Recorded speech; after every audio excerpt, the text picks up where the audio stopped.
पुन्हा एकदा बातम्यांचा वेगवान आढावा घेऊयात।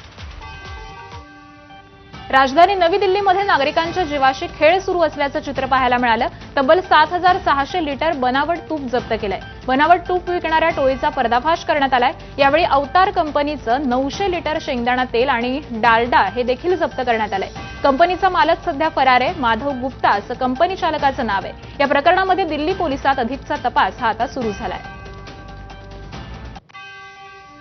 जीएसटी कपातीचा परिणाम आता सामान्य ग्राहकांच्या दररोजच्या वापराच्या वस्तूंवर होणार आहे। देशातील सर्वात मोठ्या एफएमसीजी कंपन्यांपैकी एक असलेल्या हिंदुस्तान युनिलिव्हरनं शॅम्पूपासून ते कॉफीपर्यंतच्या किमतींवर कपात जाहीर केली आहे। लवकरच ही नवीन किमतीतील उत्पादनं दुकानांपर्यंत पोहोचणार असल्याचं कंपनीनं म्हटलेलं आहे। कंपनीनं एका वृत्तपत्रात दिलेल्या जाहिरातीत डव क्लिनिक प्लस सनसिल्क शॅम्पूसह लाईफबॉय लक्स साबण, क्लोजअप टूथपेस्ट, हॉर्लिक्स आणि ब्रू सारख्या उत्पादनांच्या किमती ह्या जाहीर केल्यात।